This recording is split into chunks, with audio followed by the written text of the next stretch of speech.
Looksmaxxing seems to be a term that is popping up on every corner of the internet and social media today. While I'm all for looking and feeling more beautiful, is this culture of looksmaxxing actually more detrimental to the human body and psyche than it is helpful? While feeling good because you look good is one thing, how is it possible to, on one hand, say I want to look a certain way, and on the other hand, prioritize mental and long-term health? While there are cases of people undergoing plastic surgery that change their lives for the better, I think it's more often than not a person who undergoes plastic surgery regrets the outcome and wishes to return to their before. While we may be maximizing our looks in our culture obsessed with sharing photos of ourselves for external validation, are we actually becoming healthier as individuals and societally? Is this actually helping us to live longer and healthier lives? What are the long-term side effects of too much plastic surgery?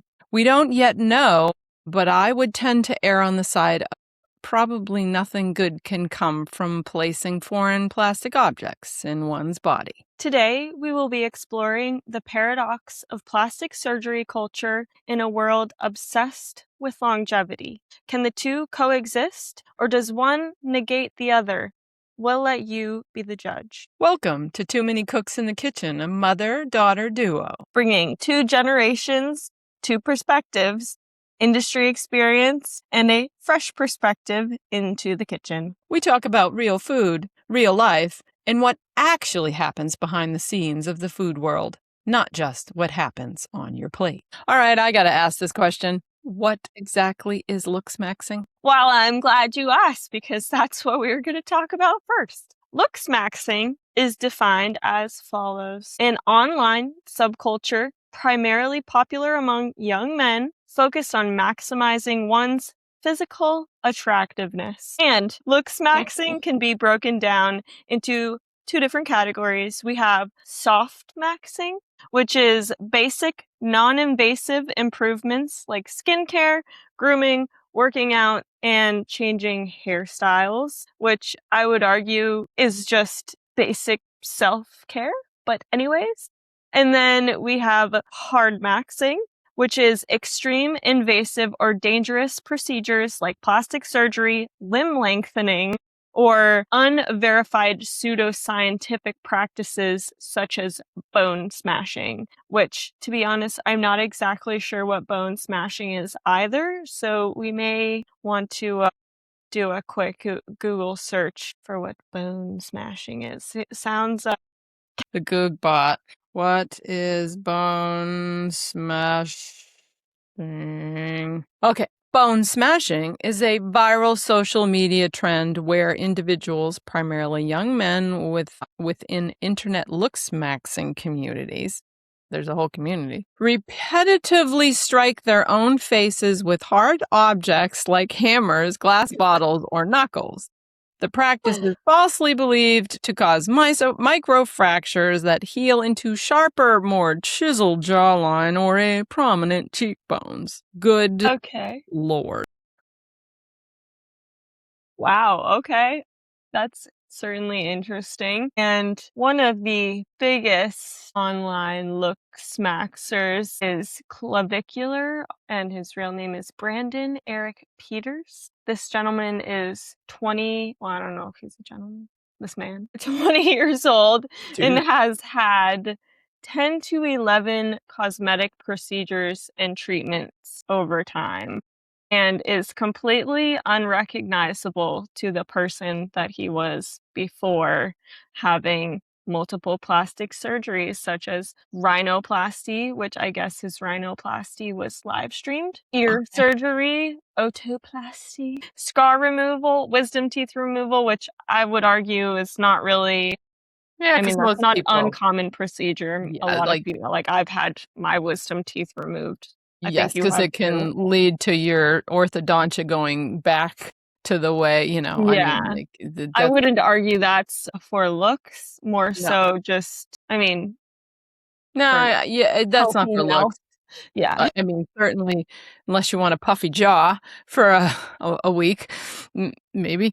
But yeah, no, that's just a thing that generally helps from having your teeth be pushed together tightly. Yes. Yeah. And Wow. It's crazy. amongst this male looksmaxxing culture, the term mogging has become associated with looksmaxxing culture, and mogging is derived from the acronym AMOG, which is alpha male of the group, and being mogged means another person looks objectively better or more dominant. Okay. So There are so many things to unpack with this right now. All right, like, you gotta stop the insanity. This is crazy. Okay, first of all, one would hope that we could accept each other for the way we are instead of being so judgy. One.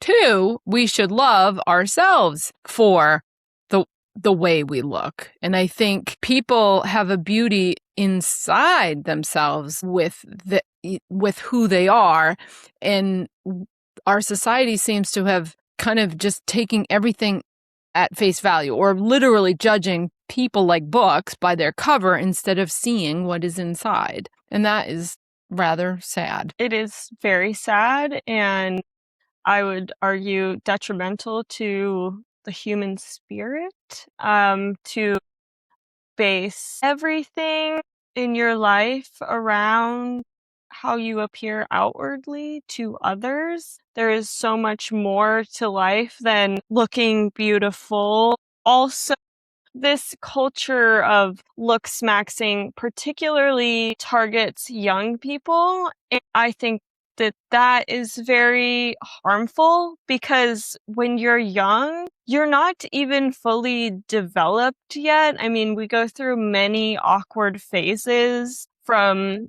adolescence to adulthood. And I would argue somebody like Clavicular, who's only 20 years old, having undergone all these surgeries before he's even fully come into his own body. I mean, men don't fully, eventually many men tend to look better as they get older, whereas when Yeah, you're younger, you can look a bit more awkward, and, you don't have the, jaw yet, or, your shoulders, you're not filled out. So doing all these things before your body has even reached full maturity is very concerning on many levels. I mean, well, I I mean, think you got to think about it. It's like the online bullying and people thinking, if I look a certain way, I'll have more friends. If I dress a certain way, people will accept me.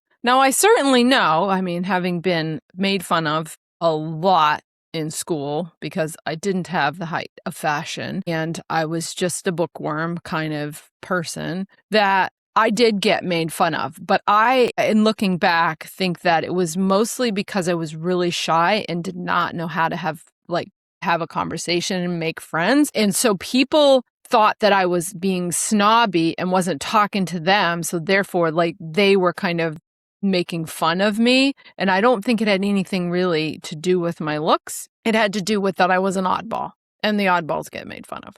And I don't think doing anything to myself, detrimental or otherwise, would have changed that.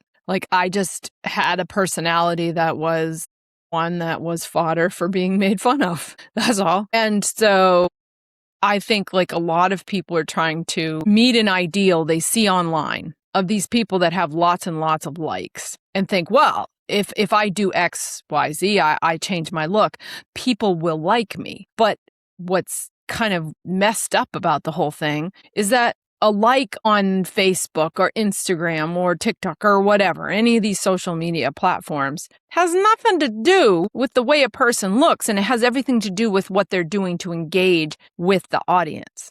And doing something and someone says, ooh, I think that's funny, or whatever it is. And so it's so reactionary. But then what are teenagers trying to do? They're trying to fit in. It's the time of life when they are trying to fit into society. And it's also the time of life that it's the most judgmental. And so I would argue that if it really is get rid of the damn social media platforms access for children, and I have a feeling that it would reduce that. It would just be in that smaller circle of in school where you like see someone and maybe you want to be like them kind of thing versus you want to be like someone who doesn't even live in the same country as you. Well, thankfully, some countries are beginning to ban social media before a certain age, like the UK.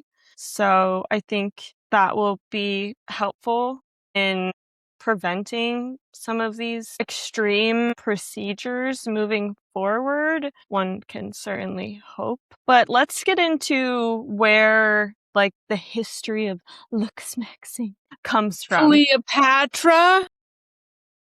Because Perhaps. the culture of what we now call looksmaxxing has been around for a very, very long time. Makeup was invented by the ancient Egyptians around 4000 to 6000 BCE. And this was people wearing black coal and green malachite eye paint to protect their skin and also to honor the gods.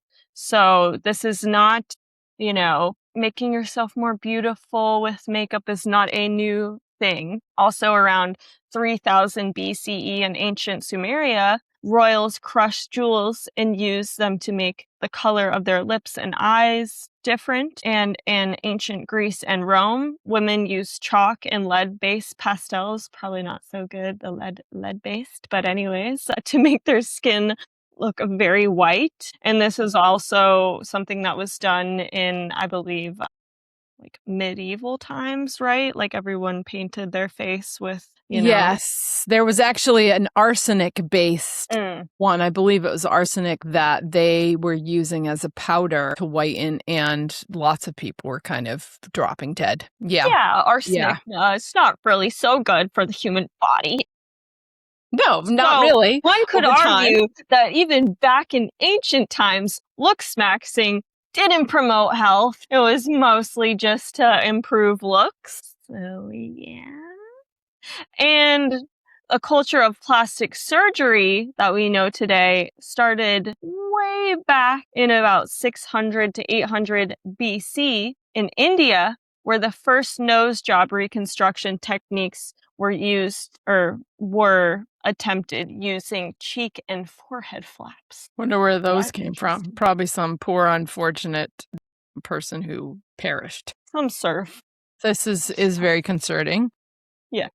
But I would say that there is one plastic surgery that is very beneficial for a child born with a cleft palate. Is absolutely one of the types of things of plastic surgery, or anything that is, a person who has a burn victim or something like exactly, that. We're burn not victim. arguing that plastic surgery isn't beneficial for some people, more so elective surgeries to change the way that you were created. I mean, to each his own, but and also some nose jobs are necessary if you don't have like good airflow for well, absolutely, and stuff like that. Yeah. We're not arguing against all plastic surgery, just to the extreme of it's become nowadays. Well, and like Jennifer Grey, who was in Dirty Dancing. She had a fairly large nose, but she got the part, and she actually, after that, had her nose done. And then had a tough time getting work because she no longer looked like what people recognized her for. So I think it is one of those things that, again, she was very conscious of it, so went and did it, and then it had the exact opposite consequence as to what I think she was hoping for. And modern day plastic surgery, as we know it today, was really started in 1814 by Joseph Corpu. I think that's how you say his name. He performed the first modern major rhinoplasty in the Western world, inspired by the Indian methods. And also in World War I, pioneers like Sir Harold Gillis developed skin grafts and facial reconstruction to treat soldiers with severe facial trauma. And then again, after World War II, techniques advanced further with better burn treatments, microsurgery, and major tissue repair. And so that's kind of where we got our inspiration for, or not so much inspiration, but some of the history behind modern day plastic surgery. But elective plastic surgery didn't start to become popularized until the late 19th century with experimental aesthetic procedures like early fat graft, breast work, and yeah, that's it. Well, and then they also had you had your breast augmentation, and then a lot of facelifts where they would, kind of cut along the behind the ear and Mm. and bring it out and put the scar or the cut where you wouldn't really see it. Mm-hmm. And And in certainly the that sorry. began in the 70s and 80s. Yes, in the 1950s and 1960s, elective cosmetic surgery grew to be accepted, specifically highlighted by the first silicone breast implantation in 1962. So, elective plastic surgery hasn't been around for very long, and I would argue that we really don't understand the long-term effects of these Well, we do for surgeries. silicone. For certain, there was a time when silicone implants leaked, and there were Mhm. a lot of people that really had some detrimental health effects because of it, and certainly had those removed. Now they have the saline ones, but there is still some people who may have where their body kind of, I guess, rejects it. Mhm. Certainly not everyone has the outcome that they desire from that. But again, this goes along with this whole thing of objectifying a certain way of looking, of having, that C cup or whatever to look just a certain way. And so many women feel like without that, they're not fully a woman, right? They have to look a certain way. And who are you doing that for? Is it so you can feel prettier, or is it something else, like an exterior influence? I would say it's really the influence of TV and all of those types of things of I have to look this way to be attractive to a man. Which is not true. Yeah.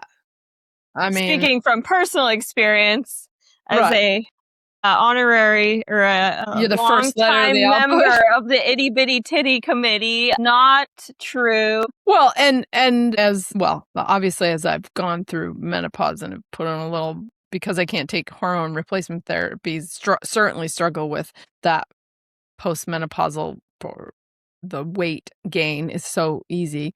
But I was an A for the longest time and still managed to feed 3 children from them. So, don't need to augment them. There's been a part of my life when I certainly was like, man, I would love to get rid of the stretch marks and all the saggy skin and all of that. But I just think you know what? I need to love my body for the way it is. It birthed 3 children and it operates pretty well. It gets me from point A to point B, and my husband loves me the way I am. So, and I need to love myself. I think we need to learn to love ourselves so that others can love us. I think it's like if you are really secure in who you are, others feel that and they Mhm. see that, and they are less likely to even have a single thing to say about it, I think. Yeah, I would tend to agree. I mean, growing up, there were definitely things about my body that I did not like. I would have preferred to have bigger breasts, and I would have preferred to not be quite so skinny and have knobby knees and whatever.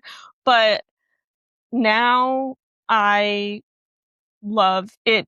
It's mine. I mean, it's nobody else's. It allows me to be here every single day, and I'm healthy, and hating some part of my body is not healthy, I think, and the more the parts of my body that I found to be harder to love initially, now they're the things that I really like about myself. Like, I love that my legs look the way they look, but when I was young, I hated my legs. I thought they were so skinny and just I just wished they were bigger. But now I'm healthy and they do everything that I need them to do. They're strong, but still slender, so I've embraced the way I look, and I would encourage everyone else to do the same. What's crazy is that, like, you have a body that so many girls are starving themselves to have. And I wanted to look different. I always wanted to be larger, which, I mean, it's like the grass is always greener on the other side. That's it. We just can't seem to accept it, which is why we just need to learn to accept ourselves. Sometimes sure, we need to eat healthy. Yes. We need to exercise. We need to do weight-bearing exercise. We need to get aerobic exercise. But those are because that allows us to have longevity for a long period of time. And it should be for health and being able to be mobile into your 80s and 90s versus, well, I have to have the cut arms and I have to have the six-pack abs and I've got to have the shredded calves and everything. No, just be strong so you can get yourself up off the couch when you're 85 years old. And we shouldn't be comparing the way our body looks to the way other people's bodies look. We're all different and unique individuals. They say comparison is the thief of joy, and that is so true. I think we should just stop comparing ourselves in all aspects of life, the way that we look, how much money we have, how we dress, like these things don't matter. What truly matters is what's in here, like the type of person that you are. Are you kind to people? Are you, do you care about people and the environment? And there's so many more things that matter than the right. I mean, for sure. So it's like this whole culture of, well, what is it called, the Insta face with the fish lips and the Botox injection. Don't even get me started. I think it's so sad to me that women my age are younger, and I'm only 28, I'm not that old, are getting preventative Botox. I'm like, what? You shouldn't need to get Botox at 28. You should have baby skin at 28. Just drinking enough water prevents you from having wrinkles when you're 28 years old. Or maybe stop wearing makeup every single day of your freaking life. I mean, the reason my skin looks the way it does and I get mistaken for an 18-year-old sometimes is because I hardly ever wear makeup and my skin thanks me for it.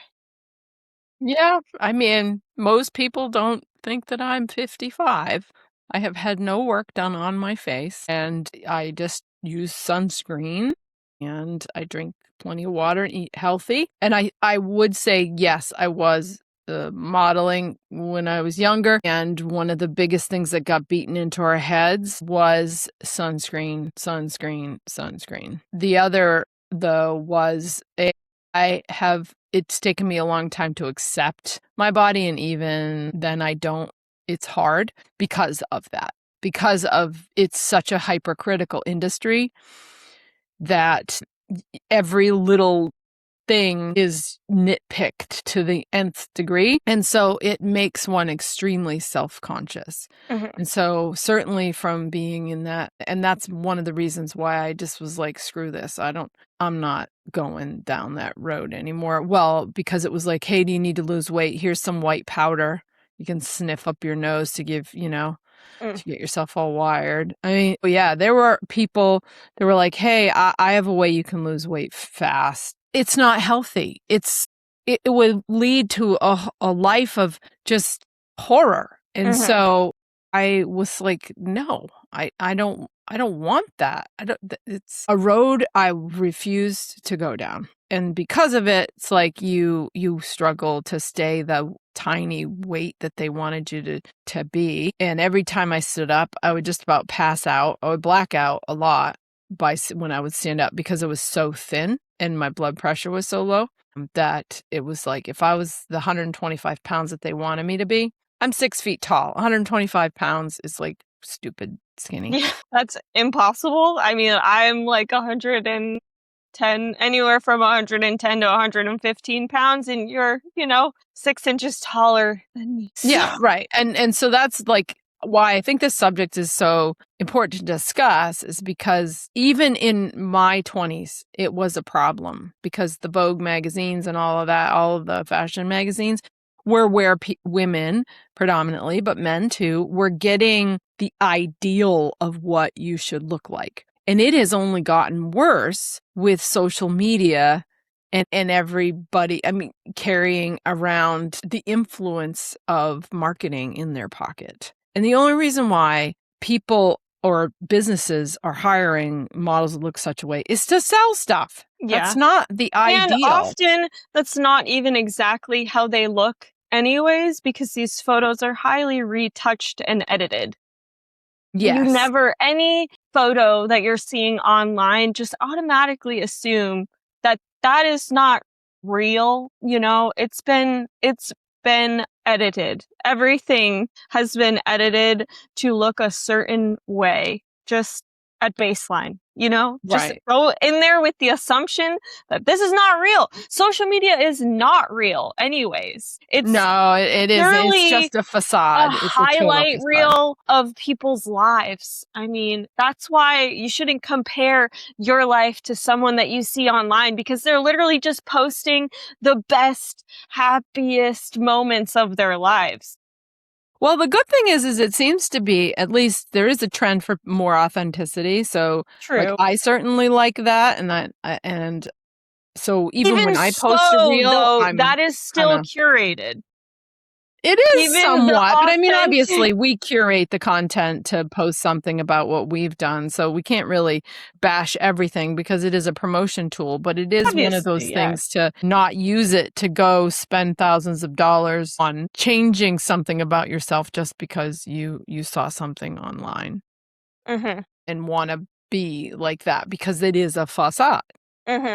And just because someone has those looks doesn't make them any happier. And I would also argue that many, the culture of preventative Botox and getting plastic surgery at a young age, I would argue actually makes you appear older than you actually are. And I'm speaking from example of somebody that I know in my personal life who is younger than I am. When I met this person, I did not know their age, but I thought they were older than me because you could clearly see the type of work that they had done, and it made them appear older than I am. And though I believe, a young, fresh-looking face, and I often get mistaken for younger than I am, I don't think that was what this person was trying to achieve with their plastic surgery. And obviously, they thought that they wanted, larger lips and higher cheekbones and, whatever. But I'd argue that looking older is not the goal. And often these things, one, they make you look older, but two, they also make you look the same as everybody else. Why do people want to look the same why does everyone want the same lips?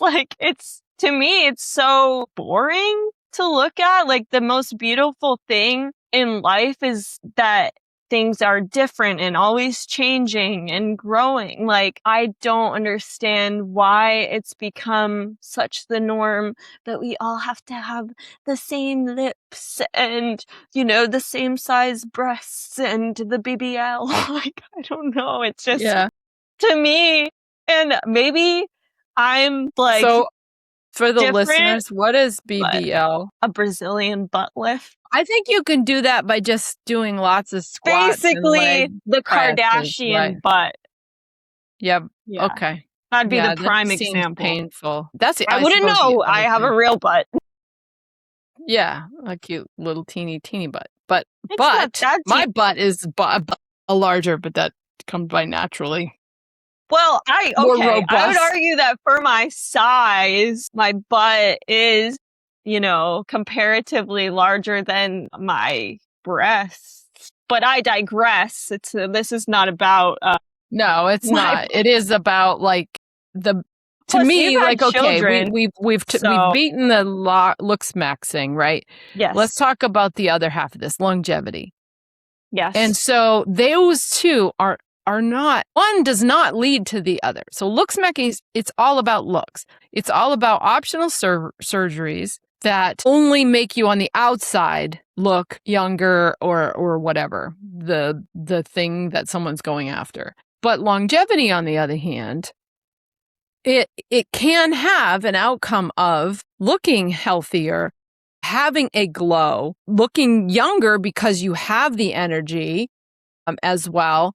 And all of that focus can make you be not only beautiful on the outside, but beautiful on the inside. And be able to keep up with younger people who like maybe someone looks young, but they can't even move as well or get around because they maybe, they didn't focus on longevity. They only focused on their looks. Yes, right? I would say that Looksmaxxing is contradictory to, let's just call it longevity maxing. Yeah, we should all be focusing on the longevity maxing. Yes. So skip the looks, throw in the longevity, max that to the nth degree because, you want specifically hard maxing is what's directly opposed to longevity maxing culture. This would be the plastic surgery and bone smashing and all that kind of stuff. But the soft maxing, I would argue, is more in line with the longevity maxing. And this is simply, exercising, eating a healthier diet, just, generally taking care of yourself. Yes. Yeah. Exactly. I mean, the body, the skin is an organ. Yes. And taking care of that, just like you would take care of your heart and your liver and kidneys and all the other things, requires you to drink enough water and eat lots of fruits and vegetables and other nutritious nuts, seeds, berries, and other things so that you have all of the building blocks to keep yourself feeling and looking good. I think that the term keep it simple, stupid really applies here. I don't know why it's become such a complicated topic. Like self-care is very simple, I think, just doing all the things that your body needs to survive, like eating proper nutrition, drinking water, getting enough sleep. And don't smoke. Yeah, no smoking. And there are some foods that you can eat that will promote longevity maxing. And these would be foods that reduce inflammation and promote good health. We have a whole episode on foods that reduce inflammation. So if you'd like a bit more of an expansive conversation on the topic, go listen. Actually, we have 2 episodes, so go listen to those. But episode number 1 is our how to reduce that. And then I believe it's episode 15 is inflammation foods, what to eat. So those 2 would be the ones you'd want to revisit. But I'll just give a brief summary of the foods that help to reduce inflammation. This would be cruciferous vegetables, fermented foods, berries, avocados, nuts, extra virgin olive oil, whole grains, legumes, and those are just a few. But yeah, if you want more expansiveness, go check out those 2 episodes. Also, fasting is a great tool for promoting longevity. Calorie restriction has widely been considered as a promising approach to fostering long-term health and longevity. And it has been found to increase lifespan and delay the onset of age-related diseases. So if you want to learn more about fasting, we do not yet have an episode on fasting, but one is in the works. So stay tuned. All right. Well, I don't know. I don't do well with the fasting thing, but fasting's not for everybody, but it's not just cutting out food altogether for a period of time. There's intermittent fasting and there's multiple ways to right. I do the intermittent fasting. Like usually I end up just because I make breakfast and it's 2:00 by the time I remember to eat it. But that I can't do. relate to that at all. Yeah. Versus like fasting for a couple of days without anything because I tend to have low blood sugar and can get really lightheaded if I don't eat The thing anything. about fasting is that you can't just, and from personal experience, I've done, 24-hour fast, 48-hour fast, and one 36-hour fast for my weight. And also as a woman, fasting is totally different than if you're a man.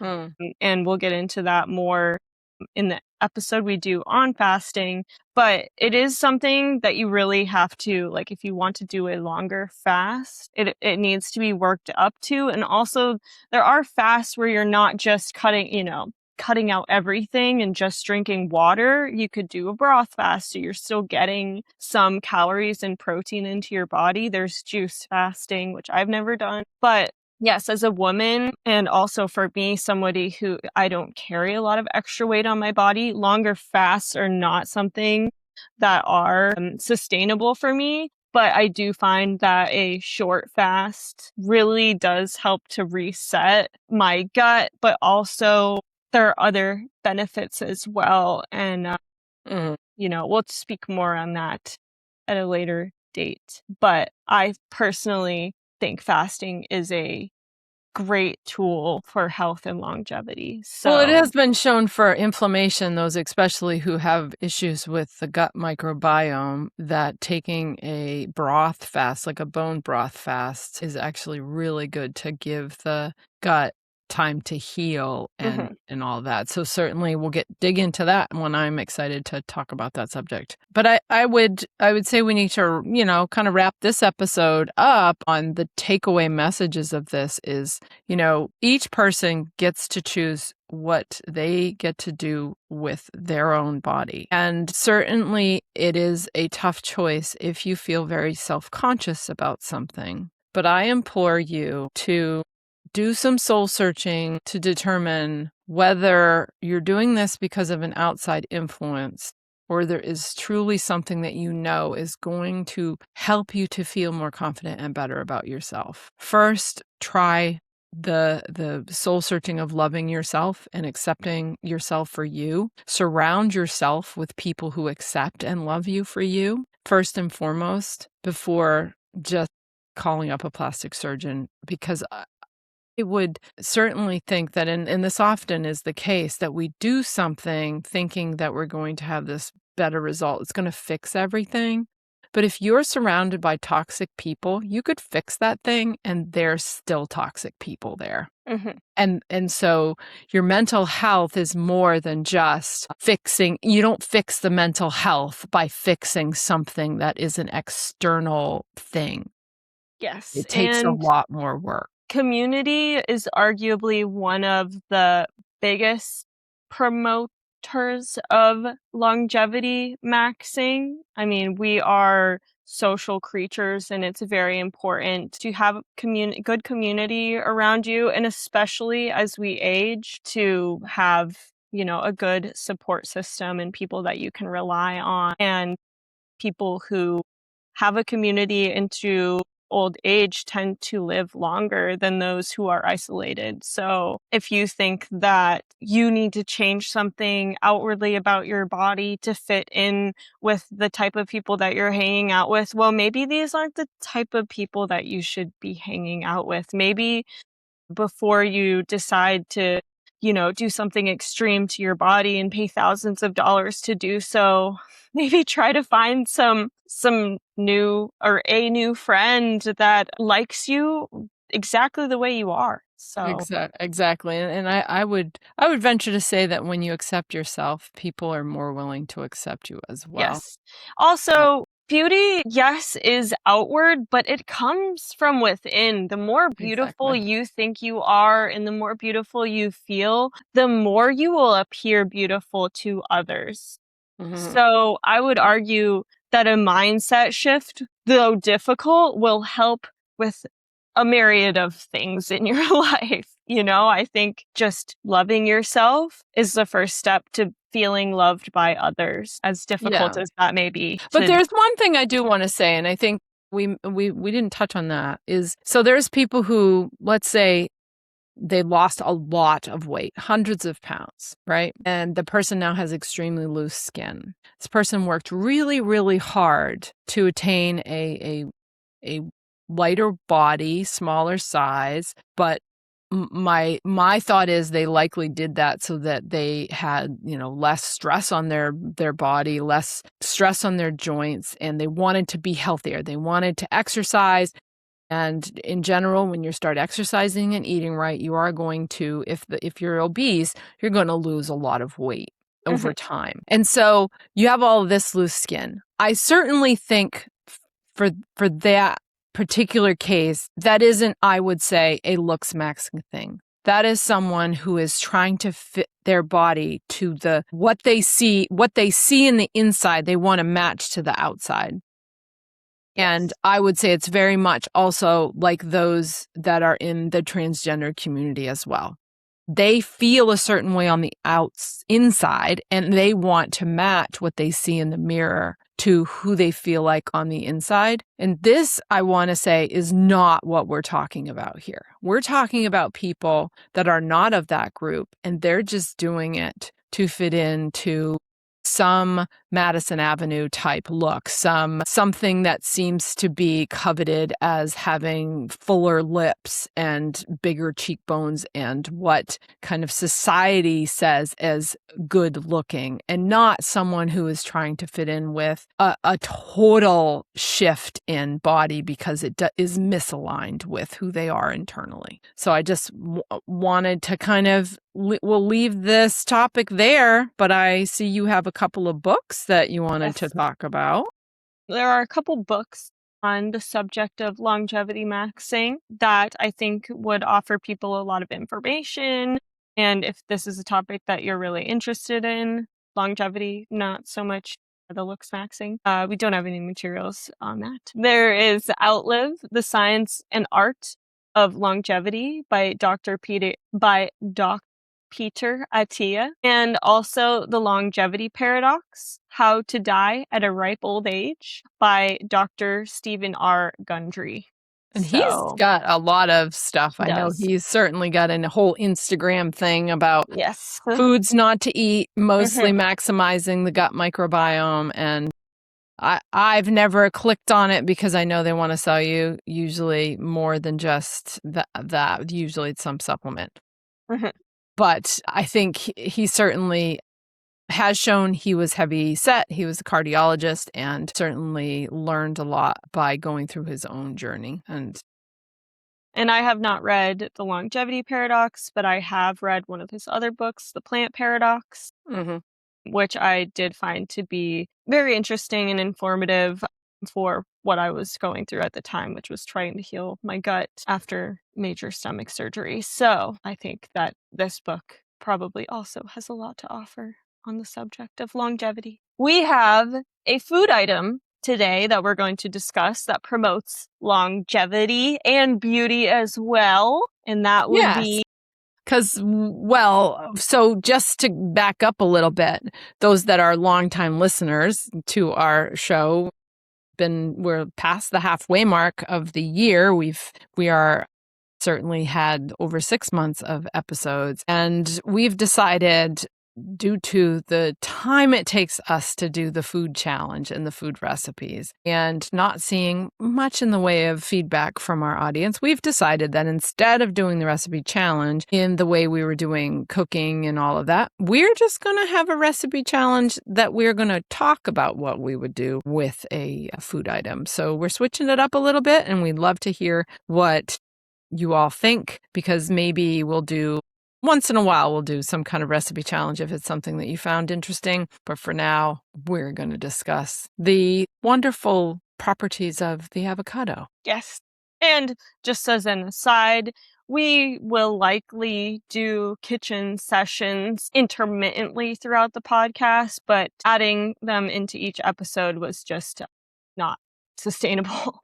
No, it took us hours to do those, and editing that on top of editing the podcast with full-time jobs is just not a thing that we can keep up with. When you start to hate something, you should probably drop it. But avocados are certainly something that I love. It's kind of a love-hate relationship, though, just because so many people eat avocados now. that they're where they used to be more sustainably grown, they're maybe less so. So there's that. But there are so many different kinds of avocados, and we only really see one or Usually two two. types. The The green Florida ones and one then the Haas. and the Haas one. Yeah. Yeah. And I'm actually a fan of the Florida one. Hmm. It's sweeter. I find them to be a bit watery. I don't know. I find the flavor not as like, I don't know. It's definitely less flavorful, I would say, than the Haas avocado. I But kind they're of like always the larger, delicate. They are larger, and they so you certainly get like, more bang for your buck, yeah, like obviously. they're the ones that are what do they call them? The Slim Ado or Slim Cado or I some don't brand know. name, because they do have less fat in them, but the fat is Mm, good. So I would say if you were making guacamole, you definitely want Haas for sure, mhm, because you want the absolutely. smooth, creamy nature of it. But like if you're adding it to a salad or something Or a along those soup. lines. A soup Yeah. is really good with the other kind of avocado. Yeah, because they're like not quite so thick. Yeah. Which so I think it's and I haven't eaten all those other kinds of avocados, but I certainly know there Me are either. boatloads of them. So we can't really grow avocados where I am. You have the Florida ones grow where you are, and there might be people who can grow the Haas ones Mhm. too. Yeah. But One of my favorite avocado recipes is just a very simple cold cucumber and avocado soup. Super refreshing on a hot day, especially as we're in summer right now. It's, nutritious and delicious and super easy to make because there's no cooking required. You can just throw, everything in a blender, an avocado or half an avocado, cucumber, maybe like a garlic clove, half a shallot or so, some dill, smoked parsley, paprika, yeah, or maybe some cumin, depending. Definitely some lime cilantro. juice. Yeah, you could, if you don't like cilantro, then you could replace it with parsley. I like to use dill in mine. And then Mm, some kind of like yogurt, maybe a splash of sherry vinegar. And then, you just whir it up in the blender. And if you want some more like chunkiness added to it, you could even dice up some avocado mm. and cucumber and like add that in at the end. So I think that's one of my favorite simple avocado recipes. Yeah, I'm an avocado toast kind of gal. I do like an Mm, avocado toast or just sliced on the side with some over easy eggs for breakfast. Do like that. Love a Cobb salad, so the mm, avocado on there is delicious. But in general, I kind of just like it like fresh or even in a sandwich. I remember when I lived in New York City years and years ago, there was a place that had this vegan sandwich. It was a pita pocket and it had sprouts, shredded carrot, hummus, avocado, and some tahini just drizzled in there, like a tahini dressing, and then sliced cucumber. And it was so good. It was just like the flavors all just blended together. It was quite yummy. yeah, honestly, more often than not, when I'm eating an avocado, I'm just scooping it out, drizzling some olive oil, throwing a little salt and pepper on there, and then eating it next to whatever else I'm eating, just because I think the avocado is so good on its own and goes so well with so many different things and really doesn't need to be prepared in any way. Yep, I agree. I It's mean, just often I'm throwing 2 hard-boiled eggs, an avocado, and maybe a piece of sourdough dough bread, and then I just bring a spoon and I have a knife in my drawer at work, and I just have a spoon avocado egg and just salad. I I actually just eat the egg, and then I scoop out the avocado and just Mm. eat it right from the shell. I am not gonna be fussing around with it, I just eat it that way, and I think it's And rather I would delicious. argue that an avocado a day is more likely to keep the doctor away than an apple. It's also our logo. So, we love avocados here at Too Many Cooks in the Kitchen. Yes, we do. That should be our new slogan. An avocado a day keeps the doctor There we go. Yeah. Hey, listeners, if you away. think that should be our tagline, let us know. So we have reached the end of another amazing episode talking about food, health, and having an in-depth discussion about where we land on longevity and Looksmaxxing. This is where we leave you to contemplate for yourself whether or not you believe the Looksmaxxing culture is beneficial or detrimental to us as a species living longer. But don't just take what we've said here today as gospel. Do your own research and decide for yourself if we're moving in the right direction as a society. Truly, it is only time that will tell. Thank you for listening, and we hope you enjoyed this episode. If you liked what you heard today or have a differing opinion, we'd love to hear your thoughts in the comments. Don't forget to smash the like and subscribe buttons. Your support means that we can keep doing this for years to come, and we hope to see you in the next one. Happy cooking!